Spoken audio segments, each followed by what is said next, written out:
Hey guys, for section 2.3, which is titled The Approximations of Trig Functions, you'll notice I don't have the normal computer printed version of this lesson. So sorry, I didn't take my iPad home with me, and then we got stuck at home for 80,000 days, it feels like. But this is actually okay because the main concept of this lesson is using the calculator to be able to find approximations of trig functions. So we're going to do this in the calculator, and those of you who don't have a calculator at home can do all of this in Desmos, so long as you make sure that you are switching Desmos from radians to degrees, which is a great place for us to start today. Since we are working in degrees, we want to make sure we always go and change our calculator from radians to degree mode. Cool. Now, the first thing I'm going to ask you to do with your calculator is approximate trig function values, which means finding the range. You're going to be putting in an angle into the trig function and getting out a function value, a range of the function. You've been doing this for a while, so this is not new. What might be new is the fact that I'm going to have you do some of the more complicated trig values. So let's say the first one I'm having you calculate is sine of 49 degrees, 12 minutes. Now, we know how to change degrees, minutes, seconds into decimal degrees, which is what we would need to do to calculate in our calculator. But remember, you cannot do it all at one time because there's no need to report the decimal degree to me here. So instead of going ahead and translating this into decimal degrees and then typing it in one fell swoop, you can do the sine of 49 degrees plus 12 degrees over 60. Or 12 over 60 degrees, which is 12 minutes, right? And then we would get 0.577, wow, words, hello, 0.7570. Okay, we're going to be rounding to 4 decimals. Pay attention to the homework on how it wants you to round because each question might be different. I teach a lot of AP classes and AP is round to 4 decimals, so that's just my habit. The second one, secant. Now, some of us figured this out in the last chapter. If we wanted to type in secant, since there's no secant button, we're going to have to remember that secant is the reciprocal of cosine. So instead of typing secant, we can just do 1 divided by the cosine of 97.977 degrees. And voila, negative 7.2059.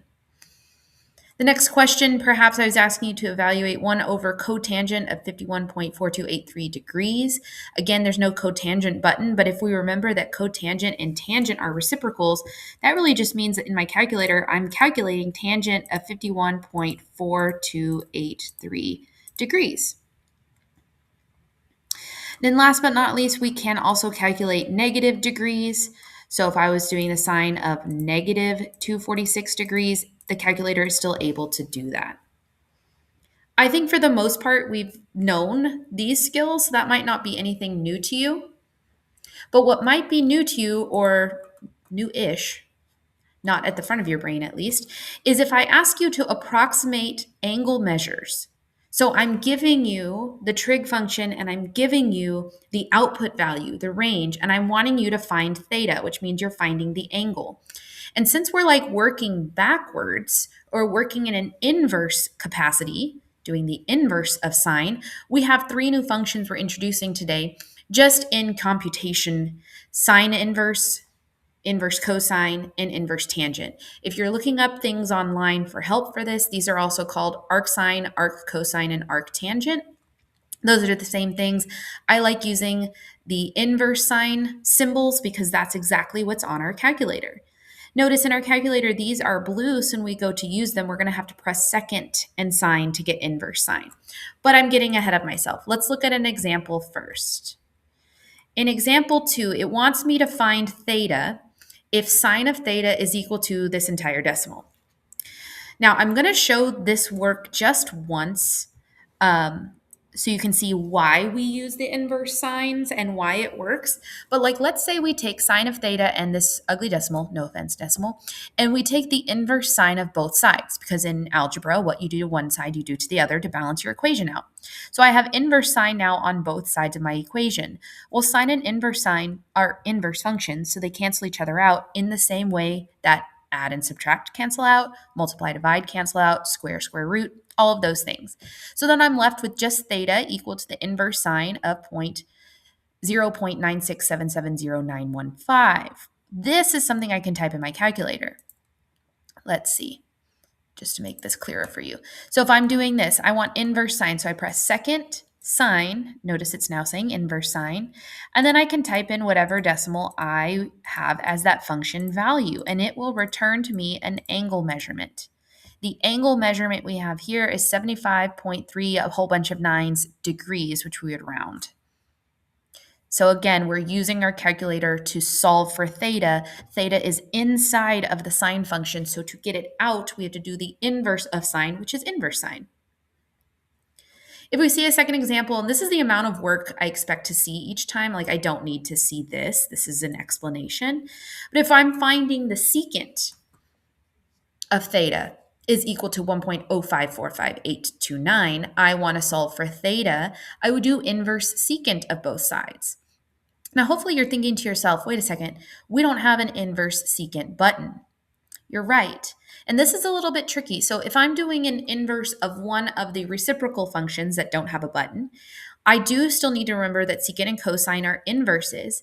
But to actually take the inverse secant, you will do inverse cosine of 1 over whatever trig value we had to begin with. So in my calculator now, I would do second cosine of 1 over 1.0545829, and it would give me 18.5147 degrees. So again, if you are finding, let me zoom back out. If you are finding the function value and you are given an angle, you'll use regular sine, cosine, tangent. If you are given the angle, if you are wanting to find the angle measurement when you're given the function value, you use the inverse functions. So some things that we can do, and we're going to start building these skills of applications as we go through these lessons, is we might have an application in physics like grade resistance.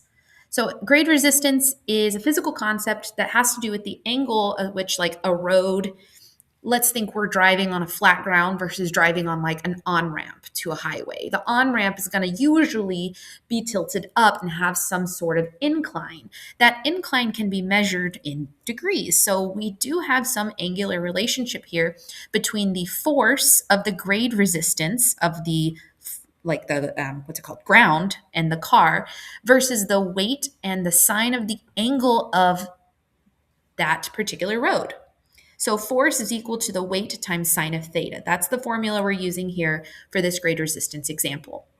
Let's say that an example says, calculate to the nearest 10 pounds for a 200, that's not how you say that number, 2,500 pound car traveling an uphill grade with theta equal to 2.5. So mathematically, what I know is the following. I know that the weight of the car is 2,500 pounds. I know that the angle of this road is 2.5 degrees. I want to know the grade resistance. I want to know the force. So if I fill in this formula, I only have one variable remaining because I've plugged in the weight and the angle, and voila, rounding to the nearest 10 pounds, I can find the grade resistance for that particular stretch of road for that particular car. But let's say, for instance, that instead of that, the question gave us this information. It would say, calculate theta to the nearest tenth of a degree if a 5,000 pound truck traveling a downhill grade has a force of negative 530 pounds. Now, force has direction because it's a vector quantity, which is why force is negative here. But that also means we're going on a downhill grade. So we should be getting a negative theta to indicate downhill. But if we fill in our formula again, I have the force equal to the weight times sine of theta. And this time, since it's asking me to find the angle of this road, I will have to solve for theta. First, we isolate the sine function by dividing both sides of the equation by 5,000. And then we use the inverse sine to cancel out sine so that theta is by itself. And in my calculator, I would put in inverse sine of negative 530 divided by 5,000. And it did tell me to round in this one specifically to the nearest tenth of a degree. So we round this to negative 6.1 degrees. Again, force being a vector quantity, meaning going down, it's a downhill incline. That all reflects in theta.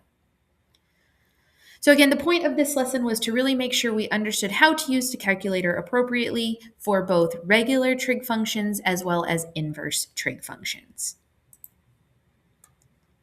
And I don't know how to stop this recording. There it is.